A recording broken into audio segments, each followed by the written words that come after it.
Ustadz, kalau sebelum masuk ke masjid kami pakai hand sanitizer, apakah hukumnya Ustadz? Hand sanitizer.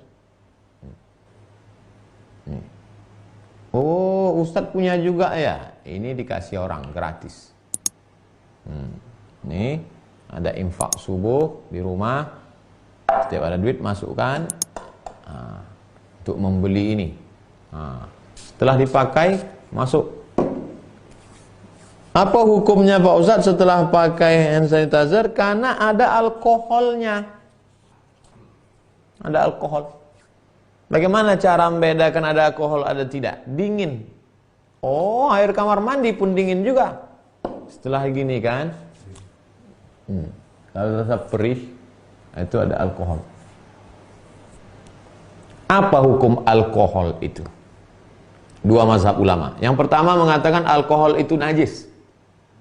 Innamal khamru wal maisiru wal ansabu wal azlamu rijsun najis. Sesungguhnya khamar itu najis. Khamar adalah anggur, cairan anggur disimpan di dalam botol.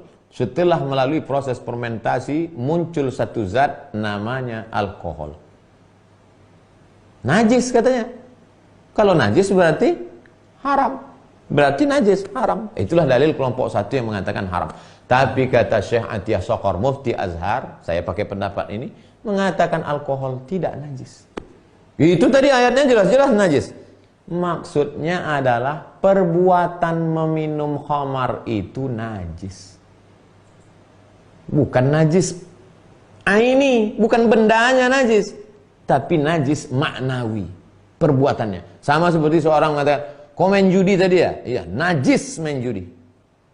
Bukan main judinya itu najis aini, bukan macam daging babi, daging anjing, tapi perbuatannya itu najis.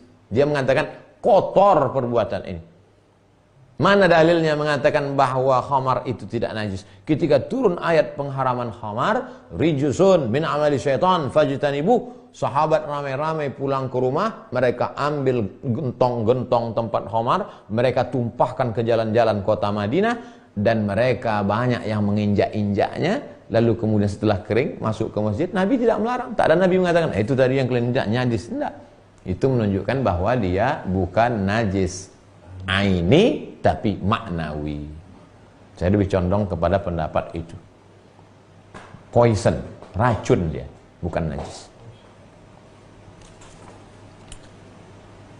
Ustadz, apa hukumnya seorang pedagang ditawar selalu bilang modalnya saja tidak cukup, padahal boleh jadi dia sudah dapat untung? Berarti dia tipu. Tipu kata Nabi, man ghasyana falaysa minna. Siapa yang menipu bukan golongan kami. Oleh sebab itu, ibu, bapak jujur saja.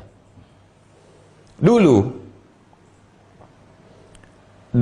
kalau dikatakan seperti yang dilakukan Nabi Muhammad SAW, ini barangnya bagus, harganya 100. Ini kurang bagus, harganya 75. Ini enggak bagus, harganya 50. Silakan beli. Dulu kalau ceramah Ustadz seperti itu diajak orang. Mana ada pedagang seperti itu? Kalau jualan seperti itu enggak laku lah Pak Ustadz. Buktinya sekarang jualan seperti itulah yang paling laku. Ini buah mangga bagus, 100.000. Ini kurang bagus, 75. Ini yang enggak bagus, 50. Pembeli silakan pilih. Itu yang dipilih orang zaman sekarang. Adapun yang mencampur antara yang tak bagus dengan bagus, dibilangkan murah, pulang ke rumah dibelahnya busuk, apa kata dia? Inilah terakhir aku beli sini, tak akan lagi. Itu maka umat Islam nih barang dagangannya tak laku. Kenapa? Menipu. Oleh sebab itu jangan tipu-tipu. Tunjukkan saja, ini sekian, buat harganya, ini sekian, ini sekian.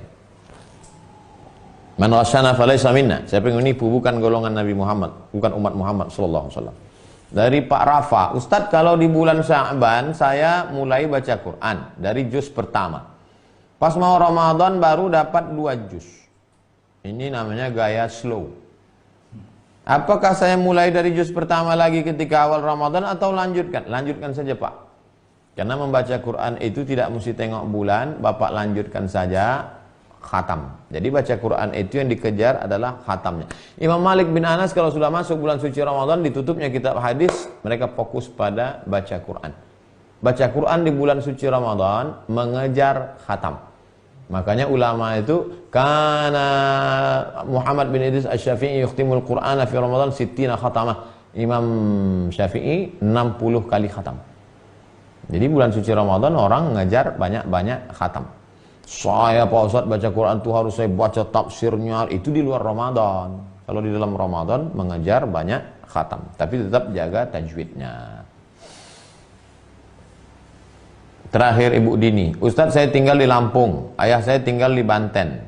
Sahkah pernikahan saya ketika saya menggunakan wali hakim karena ayah kandung saya tidak mau mewalikan anaknya? Ibu nikahnya jangan nikah di catatan sipil, jangan nikah dengan wali yang tak jelas, nikahlah dengan wali kantor urusan agama. Pak Kua, ayah saya di Banten, dia tak mau mewalikan, jaraknya sudah lewat jarak qasar sholat. Berapa jarak qasar sholat? 89 km, 2 marhalah.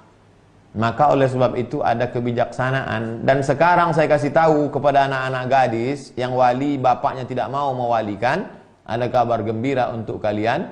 Di kantor pengadilan agama ada formulir khusus diisi untuk bapak-bapak yang tak mau mewalikan anaknya.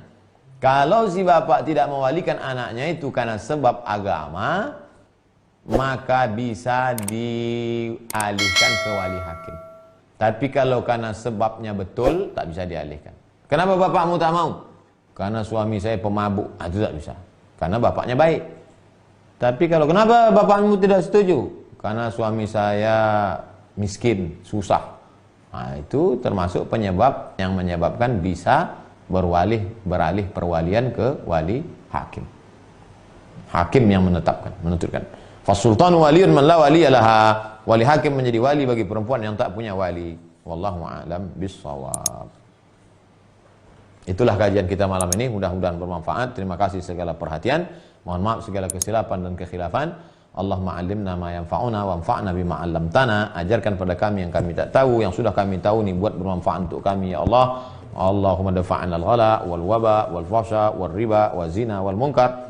Selamatkan negeri kami dari malapetaka, bencana, musibah, bil khusus wabah corona ini. Waj'alna minas sabirin, jadikan kami orang-orang yang sabar. Waj'alna minal khashiin, jadikan kami orang-orang yang takut. Wassallallahu ala sayyidina Muhammad wa ala alihi wasallam. Walhamdulillah rabbil alamin.